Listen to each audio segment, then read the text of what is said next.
Military recruiters are lying to you is something you've most likely heard when you're joining the military. And today we're going to talk about how these lies come to be or how they get misinterpreted and people believe they're lies, how you can cover your ass and make sure that you get what you asked for when you enlist in the military. The very first thing we're going to cover here is some common lies that recruiters tell or that you have heard they tell. One of the most common ones is just promises without proof, right? So here's the reality. Recruiters are going to tell you things because they want you to join the military. And I would like to believe that every recruiter is ethical, above board, and will take care of you, but I know that there are bad apples out there. We all do. There's bad apples in anything and everything that you do. And so I would just say this. You want to make sure that anything and everything you're told, you can get in writing. So if it involves your contract or your agreement or what your interpretation is of what you'll be doing in the military, it should be in writing. And you should talk to your recruiter about getting it in writing. And if they give you a reason that it can't be, understanding why that is. For example, if you want to join the Marine Corps and be EOD, you can't do that on an initial contract. That is something that happens down the road. And they can tell you that, yes, down the road, you just submit your paperwork and you're EOD. And that's true, assuming you get selected, which there's no guarantee, because unfortunately, that's on you, and the recruiter can't control you or the needs of the Marine Corps. If the entire Marine Corps wants to be EOD, they're going to have limited spots. It's going to be hyper competitive, and you've got to be the best applicant.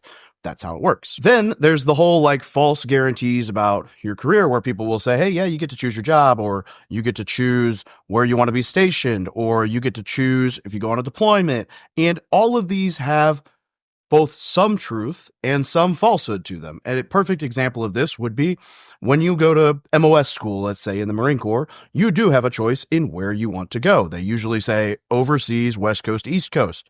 There are several duty stations within that location, and it's going to depend on what units are open. Your MOS, your job, will have certain job fields or certain openings in different units at different places. Some jobs are limited, like Special Forces is limited to a West Coast unit and an East Coast unit. That's it. Those are your home bases. There's not a whole lot of other options. Whereas recon is in, Camp Pendleton, Camp Lejeune, and Okinawa, Japan, moving to Guam eventually. Or you could be motor transportation and you could end up anywhere, including on a non-Marine Corps installation with a unit or a reserve unit, or there's a ton of different opportunities. And so you got a broader scope and you got a broader choice. And depending on how things go, you may get a say in where you're going, or you may get told that's your choice. Take it or leave it. And by that, we mean you're taking it whether you want to or not. It's going to depend. And your first duty station, as Nick, the freaking new guy leaving job school, you have less say than down the road where there's reenlistment incentives, or, your second, third MOS or job choice where, for example, when I was in Afghanistan, I got to go talk to the monitor, and I was gross. I was covered in sand. I should never have been in front of a master gunnery sergeant that way. I was just right off the field, no shave. It was gross. Anyway, and I was like, yo, I want to go to the Marines. I want to deploy again. I want to go to the most deployed motor T unit in the Marine Corps. And he was like, well, that's truck company in San Diego, Camp Pendleton. And I was like, I'll take it. And he was like, I'll find you a spot. And he looks in his little computer. He's like, I got you a spot. Boom. That was it. Or coming off of recruiting duty, I wanted to go to Hawaii. And I got Hawaii. Going on recruiting duty, I wanted to come to the area around Little Rock or Missouri, kind of my home base. And I ended up about 4 hours north of where I grew up in Springfield, Missouri. And it was perfect. So I had some say in those. My very first duty station choice, I said overseas, followed by West Coast, followed by East Coast. And I got overseas. I got what I wanted. That said, I didn't get to choose what base. I didn't get to choose where overseas. I got overseas in Japan. And it was amazing. But the recruiter doesn't control that. And that's kind of a common theme here is the recruiter's talking to you based on their life experience and what's possible. But the recruiter doesn't control your entire career. They just don't. So a lot of people will be like, my recruiter told me I could go to Japan. Well, that's true. Well, I didn't get Japan, so my recruiter lied to me. No, he didn't. If you have a recruiter who straight up is like, I guarantee you're going to go to Japan for your first duty station if that's what you want, and you'll get this unit. They can't do that. They don't know. So they might just be like, yeah, that's possible. And then you internalize that as it's going to happen because it is possible. And therefore you think it's a lie. So know what you're getting into. If it's not in writing, It's not a guarantee. I hear a lot that recruiters lie about like education or military benefits. And here's the thing. There's a couple of sides to this. One, not every recruiter understands fully like the educational benefits or military benefits. In fact, I would venture that 95% of them do not fully grasp all of the potential benefits out there or all of the weird stipulations involved in using them. For example, you can get a 5% matching contribution on your thrift savings plan, but there's a buffer of time where it's only 1% match until you hit a certain time in service. Then it goes up to the full 5% match. If they tell you that you get a 5% match and they weren't informed or weren't aware of that difference, they're not misleading you. They're accurate. There's just a window of time there, and there's some stipulations. And not every recruiter, in fact, very few of them, are well-versed in the exact way that things work. Plus, the programs are always changing. Prime example, veterans used to be eligible for 36 years of the Montgomery GI Bill or the post 9/11 GI Bill once they left service. Well, as of like last month, it is now 48 months. You can get an extra 12 months if you meet certain re-enlistment criteria.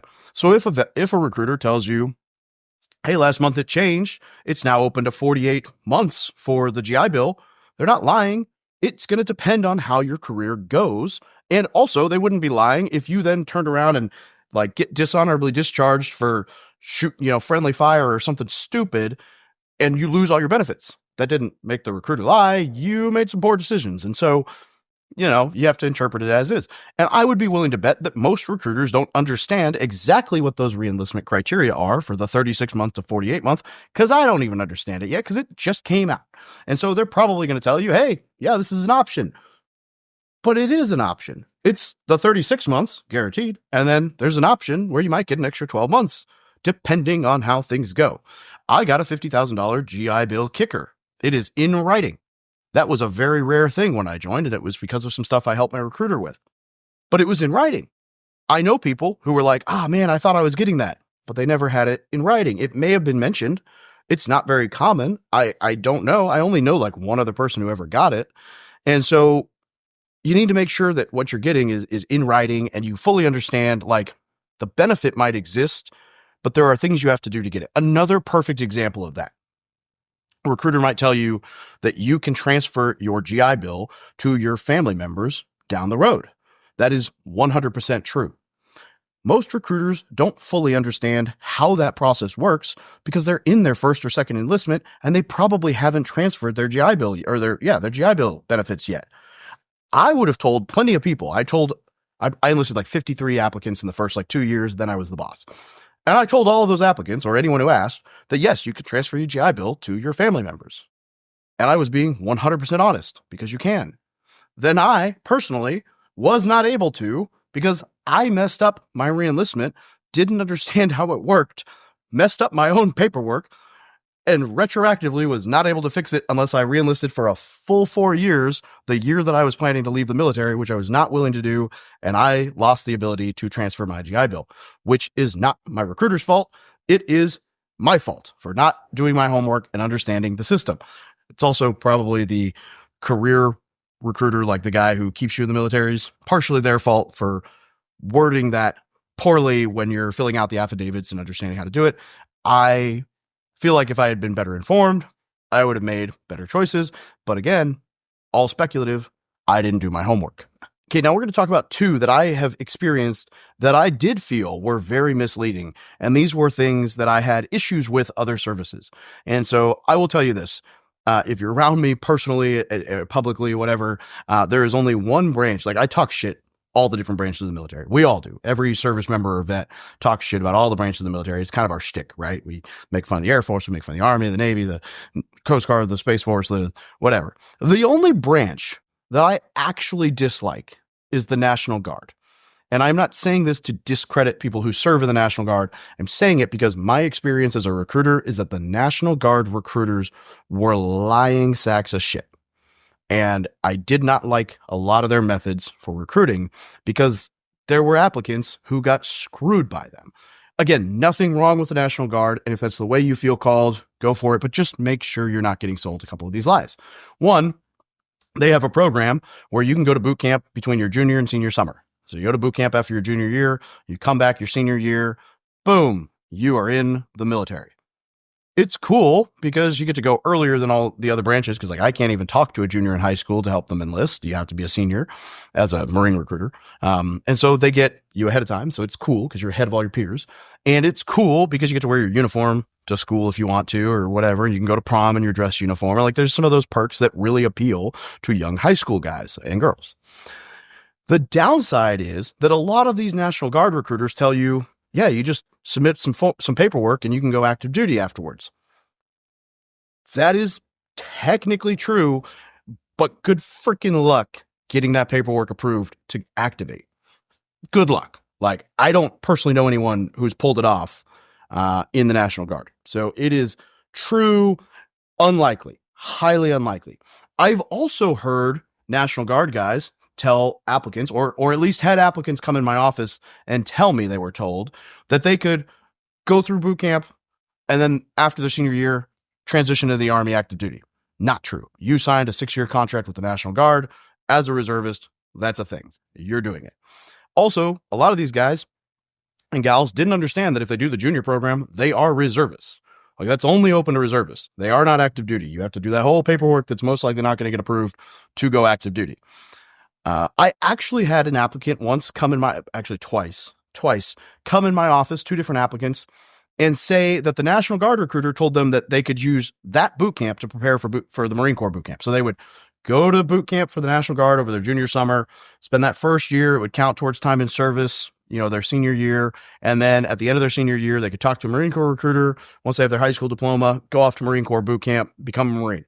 No, unless you get a conditional release from the National Guard, that ain't happening. I never once had an applicant. No, that's not true. I had one applicant get a conditional release from the National Guard to join the Marine Corps, but it was like 4 or 5 years down the road. It wasn't like senior year. So that applicant was never able to join, at least not in my time. He might have come back down the road, but he was not able to be a Marine that next year. It was absolute BS. And I went to the National Guard office and we had some conversations about that BS. And I did not like it. And neither did that applicant. And that felt very dishonest. So, like, know that about that program. Another common one that I hear is the Air Force gets paid more. I've personally not heard a recruiter tell their applicant this, but it is something that all kinds of people believe. And I've not heard an Air Force recruiter be like, that's not true, and let me explain the truth behind it. If a kid comes in and they believe that, the Air Force recruiter is just going to use it to their advantage, not try to change their mind, and lollygag along through the process. All of the military branches get paid the exact same. That's it. Base pay is the same. If you look up base pay for military, it is based on your time in service and your rank. They're the same across all branches. Now, I will say that the Army or the Air Force or some of these branches will tell you, well, we can guarantee you E3 or E4 out of boot camp, and therefore you'll be ahead of the Marine Corps, who will only guarantee you like E2, potentially E3. There's like one graduate at boot camp who gets E3. Therefore, because you're a higher rank, you'll get paid more right off the bat. Yeah, okay, that's true. If you got E4 out of boot camp, you would get paid more than an E2 out of boot camp. Common knowledge. Although it doesn't take long to get to E3, E4 in the Marine Corps. E4 maybe a little bit longer, but E3 is like, I don't remember, it's like 6 months or 9 months. Like, it's fairly quick process. For reference, I was a sergeant, E5, 3 years and 2 months time in service in the Marine Corps with 1 meritorious promotion and the rest, contract PFC. So I was guaranteed E2, and then I got E3 quickly, got corporal pretty fast, and then sergeant meritorious, boom. So, like, not easy, not guaranteeing it. Possible. I would have been ahead of a lot of those guys 3 years in. And then there's always the like incentive pay for like special forces or jump or dive or whatever. None of that's guaranteed. You've got to make it through schools. If they're telling you like all this bonus pay, the only ones that are like guaranteed, I guess, are like maybe the Navy's like nuke program, submarine program. And again, that's guaranteed if you meet all of the requirements, pass the school and everything else, and you don't get it until after the fact. I will say that there are bonuses in all of the branches of the military that I'm aware of. But like the Army waves and dangles that shit in your face. They're like, ooh, look at this bonus. We'll give you all this money. Please. We're desperate. Join the Army. Help. Like, here's some money. And all of those are stipulations attached to them. So depending on what bonus you get, it's going to be stipulations on what schools you go through, what you graduate, like before you sign any bonus contract, you need to read all the stipulations and make sure you're actually going to meet all of those criteria. Because if you don't get the bonus, right? And then they're not going to tell you that the bonus is taxed. So, it's like 30%. So if you got a $10,000 bonus, you're going to lose like $3,000 right off the bat, if not a little bit more. So you get a $100,000 bonus, it's like 70, like that is taxed. It is income. It's taxed. It's not just a flat fee unless you like re-enlist in a combat zone and you're in a tax exempt zone. Then you can get the non-taxed bonus, but that is not going to be your first enlistment. Not possible, not a thing. It will be taxed on your first bonus. Bonus is, again, not guaranteed. It's going to depend on your career, what you do in the military, whether you succeed on all that. Like, you need to understand that fine print and know what you got to do to equal that bonus in order to get it. And also, please don't just join a branch of the military solely for the bonus, because if they're waving it in your face, it's probably for a reason, right? Like, when I joined, I got a $10,000 bonus for being a motor transport guy. That was not common. The Marine Corps doesn't wave that in your face. I didn't know about it till down the road. It was something cool, and I was all happy about it. And then down the road, I realized it's because all the Motor T guys were getting blown up, and the Marine Corps really needed us.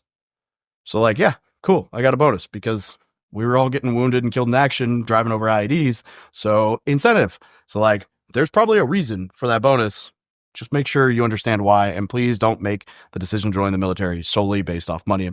Again, I'd love to believe every recruiter is ethical. It's not the case. But here's the deal. You can smell desperation. Like, if your recruiter sucks and they are hurting to meet quota, they are going to say things and sell and pressure and be a lot more intense than I was, like my second year, where it was like I had a whole stack of people who wanted to join and I couldn't enlist all of them every month. And so I would just like roll into the next month and be like, look, man, you can't go to MEPS for like 2 weeks, or you can't go to MEPS for a month and a half. You can't go to MEPS for 2 months, or hey, I can send you to MEPS to pre-qual you, but you're not going to be able to swear in. You're going to have to go back up to swear in 6 weeks. So we might as well just wait till then. Because at some point I got really good and I was very far ahead. And that's kind of the game, right? You have like a quota. It's a station quota. So like, let's say the station's like 6 people you got to enlist, and then there's 3 recruiters. Each one's probably on for 2, or, however that works. And so you can tell, like, first off, you could just ask. You could just walk in and ask at the recruiting station and be like, and even if you had to ask the boss, like, hey, just out of curiosity, who's the best recruiter?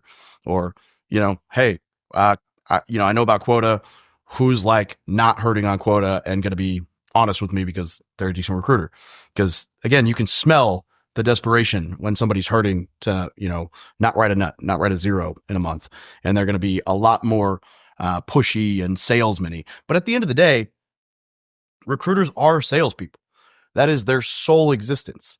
And so they do want you to join, because the more people they get to join, the better it looks for their career or promotions. And that's their job. And so they're not going to pressure you into joining the military. Like, people have this understanding that like, if you go in the recruiter's office, you're going to leave enlisted, sworn in, signed up, and off to boot camp. And like, nobody's going to force you into that or coerce you. Like, it has to be your decision. We are a 100% volunteer force right now. We have been for decades, and that's going to stay the case. So like, if you don't sign anything, you're not going anywhere. There's also people who say all these like manipulative or like, again, high pressure, unethical things, like making you take niacin or detox pills to get drugs out of your system, making you take fat loss stuff or do fad diets to lose weight for whatever. Like, here's the deal. We are here to help you join the military. We are going to help you in every way that we can. I have had an applicant before who was like 3 pounds under the minimum weight to join, where I basically handed him like a gallon jug of water and was like, you chug this when you wake up, and you do not pee until after you get off the scale. Some would say that's unethical. Look, if you want to join and this is what you need to do in order to meet the standard, I'm willing to teach you and help you. I am not going to put you in a sauna suit and kill you. I'm not going to put you in a sauna suit, lock you in a sauna, tell you to sweat out 14 pounds because you need to join today. Like, I don't encourage any of this unethical stuff. I never had any applicants do any of that bullshit, with the exception of the kid who was like 2 pounds off from minimum weight. And that was like his second or third time up to MEPS. And I was like, this is how you pass. I hear a lot, like, people complain that the military targets vulnerable audiences, right? Like, the list of some of the stuff that other YouTubers have talked about here is like, they're targeting teenagers, young demographics. They're mentioning recruiting through video games, Twitch, esports, like whatever. There's nothing shady about that. That is marketing. If you know that your audience is a 16, 17, 18-year-old guy or girl, and you know that they're doing these activities, why would you not market to those activities? And if you are the military, what you know is that, hey, we can't, with the exception of the guards program, as a Marine recruiter, I cannot enlist you until your senior year and you are 17 with parental consent or 18 years old. That's my audience. I want to get in front of those people because seniors in high school are your main recruits every year, because people who don't join their senior year, there are fewer people who join after their senior year the next year than there are who join during their senior year, because that's just how it works. That's when most people join the military, as at a young age. The military is a young force. So obviously, I'm still going to entertain you and talk to you and answer your questions, because if I foster a relationship when you're a sophomore and you think I'm cool as shit, and then as a junior, you think I'm cool as shit, and I answer all your questions, I help you out, and I introduce you to whatever, and I take care of you, by the time you're a senior, it's a no-brainer that you're going to want to join the military with me as opposed to some other recruiter for some other branch who didn't give a shit about you until your senior year. That's just common sense. That's one of the reasons I was a good recruiter. I understood humans and psychology and relationships and networking and all this stuff. I'm not being predatory. I'm building a relationship with you because eventually you're going to be my audience. It is no different than right now. I'm making a YouTube video helping you understand all of this, because at some point in life, you'll be way down the road and you'll be thinking, man, I want to learn how to use the VA loan, and we'll be able to help you. This video has nothing to do with the VA loan or your military benefits. You're here because you are thinking about joining the military, or you're already in the military and you're curious about this. In either of those situations, once you're in the military and you're going down your road, you end up being my audience. So of course, I want you to know who I am so that you get to trust me. And eventually one day you're like, damn, I should buy Dave's book, and then I'll make like $3. Or you can just download it for free. And actually, I'll have my editor put a QR code right here so that you can download it for free. All right, real quick, we're going to talk about some common myths that I hear about recruiting, and we're going to dispel them. The very first one being, I hear this all the time, recruiters get paid on how many people they enlist. Now, obviously, recruiters get paid to enlist people. That is their job. But recruiters do not get a bonus or commission or anything other than maybe an award, recognition, or eventually a promotion if they're good enough that makes any difference monetarily. They're not going it's not like I enlisted 2 people, so I made $500 this month extra. Oh, I enlisted a 3rd person, so I made $750 extra. There is no under the table mechanism for that shit. The vast majority of recruiters are there to help you. They're not there to screw you. And I know everybody thinks they are, but here's the deal. And this is what I used to tell all my applicants. If I lie to you, bullshit you, and do whatever I can to coerce you and force you and pressure you into joining the Marine Corps, and you're a senior in high school, and you go off to boot camp, and you come back from boot camp and MOS school, and you're like, Sergeant Perret fucked me, he lied to me, he's an asshole. Then, when you come back from boot camp, you're going to tell anyone and everyone that you went to high school with that's talking to you about the Marine Corps. You're going to tell your teachers, your counselors, anyone and everyone that you bump into, you're going to be like, fuck the Marine Corps, fuck this guy, he's full of shit, don't listen to anything he says. That doesn't help me recruit. One of my absolute strongest recruiting things that I did while I was a Marine recruiter was I would take a kid and I'd be like, dude, let's go to your school and go walk around. And I would show them off to their high school counselors, to their favorite teachers. If they were a troubled child, like a troublemaker in school, I'd bump them into the principals. There was nothing better than taking a kid who was kind of a shithead in high school and having them walk around in Marine Corps dress blues with poise and confidence as a freaking man in front of their principal and being like, this is the product. This is how we help people in your school improve their life. That recruits better than anything else you can do as a recruiter. I recruited the captain of the wrestling team and the captain of the football team. He was the same kid, captain of the football, captain of the wrestling team one year in a school. And then when he got back from MLS school, I paraded him around the school. I was like, come on, Jason, let's go talk to all these people. And Jason, if you're watching this, shout out. We still hang out. That's the other crazy thing here. I recruited all these people. I have gotten drinks with these guys on the Marine Corps birthday. Now that I'm out of the Marine Corps, I've got probably 5 or 10 guys back here that I've gotten drinks with. One of them came to my real estate meetup last month. A kid I hadn't seen in 10 years showed up. One of the guys I talked to about the Marine Corps is going to our conference next month in February. Jason, who I just mentioned, we've gotten lunch in San Diego. We've gotten lunch here. He's into real estate investing out here. I have relationships with these guys. That wouldn't happen if I screwed them all over. And the ones who didn't always get exactly what they wanted in the Marine Corps understood that it was generally because either things changed or, they failed to meet a certain whatever, or it was just something I couldn't control. Blaming the recruiter is the easy button. 90% of recruiters are good people who just want to survive recruiting duty so they go back to their job that they actually love, because recruiting duty is really miserable. It sucks a lot for a lot of people. It's not easy because most of us aren't salespeople. We're just people. And I'm like a freaking truck driver and I'm 23 years old and they're like, you're going to go tell people about the Marine Corps. And I'm like, I just want to drive trucks and go back to combat. And they're like, no, you're going to go talk about recruits or go talk about the Marine Corps in high schools and look pretty and do nothing in combat. And I'm like, that sounds really boring and miserable. And they're like, congratulations. Hope you succeed. Like, it doesn't help me to lie, because the best product and proof source I have is the people coming back from boot camp with their lives changed and people witnessing that. And that's the case for most of these recruiters. So the idea that we all lie to you guys about everything, how does that work? It's like you would never go to a used car salesman who fucked over your friend, but you would go to a used car salesman that your friend goes to every single time they buy a car and loves. Same thing. Word of mouth is powerful. Here is how you avoid getting lied to by your recruiter, or avoid being a victim, right? Because that is a mentality. It's a choice. You can choose in life to view things as everything happens to me, or you can choose to view things as like things happen for a reason, or it's happening for me. It is all in how you interpret it. Your girlfriend dumps you. Oh my God, I'm a victim. Woe is me. Or your girlfriend dumps you. Oh, look at all these opportunities, or here's why that happened. Let me grow.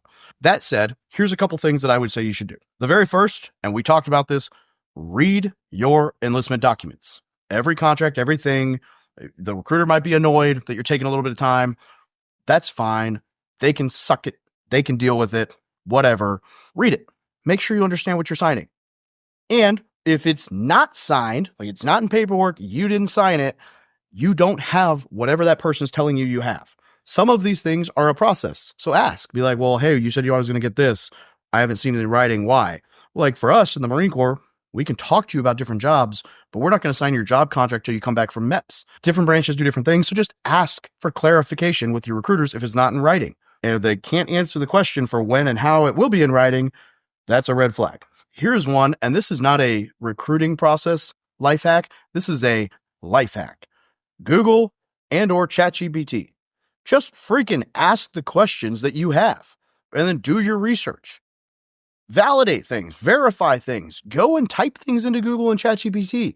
Look for source docs. You can go, if you dig hard enough, you can go and find the Military Entrance Processing Station, the MEPS, like manual for what is allowed and not allowed in enlistment, waiver criteria, and whatever. You can do your own homework and be as versed in your specific issue or better than a recruiter. Why not? It's your life. Take control of it. Do your own homework. Go to Google, go to ChatGPT, go to people who are in the military. Ask the questions until you are confident in the answer. Okay, last part. Just decide not to be a victim. Don't walk around blaming other people for how your life turns out. Anything and everything is on you. Like that is an easier way, even if it's not. Even if it is something completely out of your control, internalizing it as not being a victim will help you in life. This is just a good mentality. And I will just end on this really inappropriate statement that was a quote we used to say when we were really young in the Marine Corps and we were dumb. So again, it is what it is. But being young, dumb, and full of cum, i.e. making really stupid decisions because you're just rushing into things, does not equal my recruiter lied to you.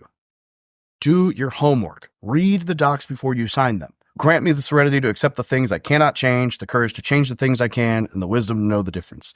You can't control or change everything. Some things you can't. Get them in writing, get them signed, read them, whatever. But some of it's out of your control. Just roll with it. That's life. That said, the comment section is going to be full of all the people who were wrong and probably not a whole lot of people who were right because they're not watching this video because they don't care. So just take the comment section for a grain of salt. It's like if you go and you look at the reviews on a property manager's website. If you're a real estate guy, you'll understand this.